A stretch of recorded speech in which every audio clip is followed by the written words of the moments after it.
Folks, right here on News One Now, we have been covering these amazing, crazy stories of cops gone wild. And now we have another video of a black man being beaten by police, this time in Detroit. This video is from January 28th when 57-year-old Floyd Dent ran a traffic sign. Check this out. All right, so here's the deal. You're watching the video right here, and you see the cops. They got the gun. Okay, they pull him out of the car. He's not resisting arrest. All of a sudden, one of the cops begins to put him in a chokehold. Then he begins to pummel him in the head, hitting him 16 times while the other cop tries to handcuff him. Now a third cop comes up. He hits him with the taser 3 times. Now you have 5 cops on the scene, and look at the guy. He's blooded, bleeding from his head. They pulled him out of a car. It was a traffic sign. That's all it was. Talk about making no sense at all.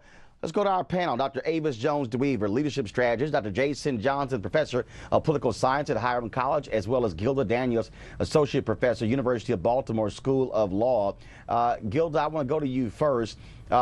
This is stunning. You're watching this video, and for all the people out there who continue to insist, look, it's just a few bad apples, this is a perfect example, again, where cops having total control, losing their minds, beating the hell out of this guy.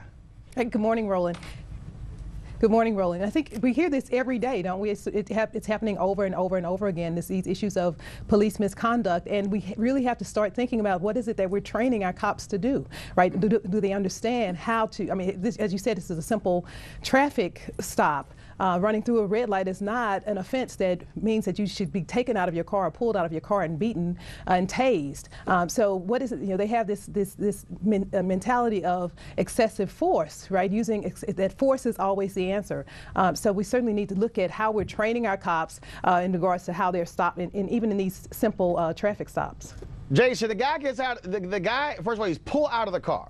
Okay, so you don't see in the video, or you don't even hear where he's refusing to get out of the car, anything along those lines. But really, do you approach somebody in a car, guns drawn, because they ran a traffic sign?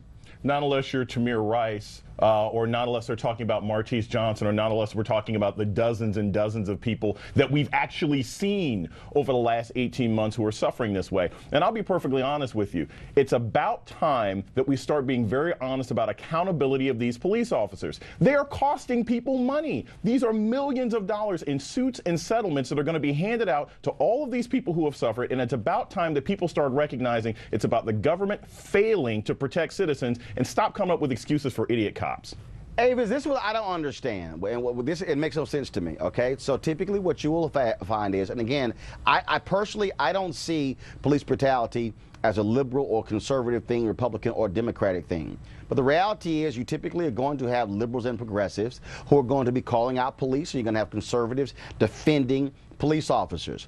To Jason's point, I would think fiscal conservatives will be mad as hell with the amount of money cities are having to spend settling lawsuits. And so you would think they would be saying, wait a minute, let's get these cops under control, because it's running into the millions of dollars in Detroit, in Chicago, in New York, in Philadelphia, small towns, big cities, where taxpayers are funding these police abuse settlements. You're right. I mean, let's be very real about this. Fiscal conservatives are very selective in their outrage. They weren't that crazy about what's going on with the president trying to get our economy back in line, but when Bush was in there spending money all willy-nilly, they had nothing to say. And so the same sort of principle holds true here.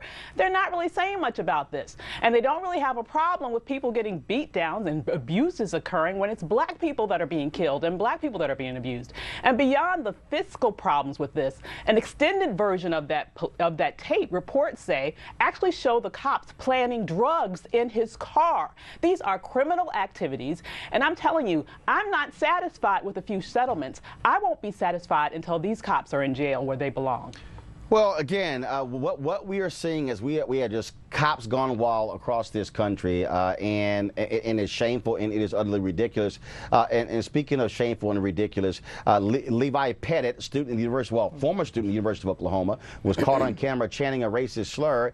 He is now apologizing. Yesterday, there was a news conference in Oklahoma City where he met with a variety of black leaders there, and Pettit expressed remorse for his actions. There are no excuses for my behavior. I'm so sorry for all the pain that I've caused, and I want you all to know that directly from me. Although I don't deserve it, I want to ask for your forgiveness. All right, so I got to ask you guys on the panel, do you really care about Levi Pettit's apology? Do you really care about his apology tour, standing with black leaders there in Oklahoma, now talking about how it was shameful? Because let's just be honest, if Levi Pettit had not been busted on this video, he would not be apologizing. He would be still a member of the University of Oklahoma. He would still be in the frat. They would still have their frat house. They would still have their charter. Look, Roland, I got to be honest with you. As somebody who teaches 20-year-olds, I could care less that this guy apologized one way or another. He got caught. He's racist. He sang a song about killing black people for the color of their skin. While I don't think it's fair that the school got rid of him, because you can get rid of anybody for what they say, it's clearly fine they could have kicked him out for being drunk underage. I'm glad he got kicked out of the fraternity. And I'm sick and tired of black folk coming to the defense of people who do this kind of behavior and being used as props. I'm tired of that. That is so, as upset as I am with him, I kind of understand it because he's trying to get back into the good graces of his university. He's trying to sort of do some damage control at this point.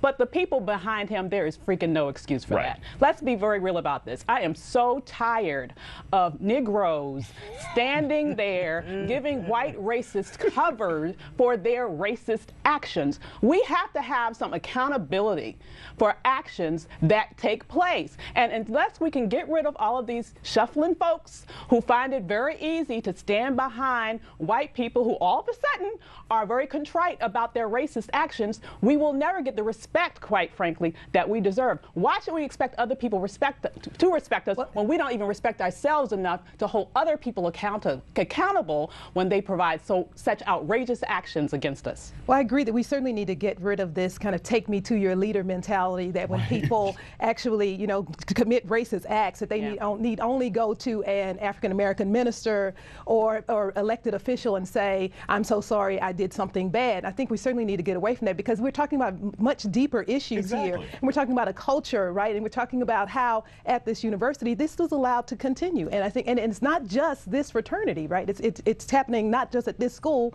but it's certainly a mentality that it's okay to say these things and have this type of culture on campuses across the country. Right. All right, folks, hold tight 1 second. I got to go to a break. When we come back, we're going to talk about the Supreme Court dealing with Alabama redistricting. Also, the folks marching from Selma to Montgomery, they're on their way to the nation's capital. We'll have that next. Also, are you one of the 18 million adults who suffer from spring allergies? Have no fear. The Urban House Call Doctors will be here with their 5 tips on how to make you feel better.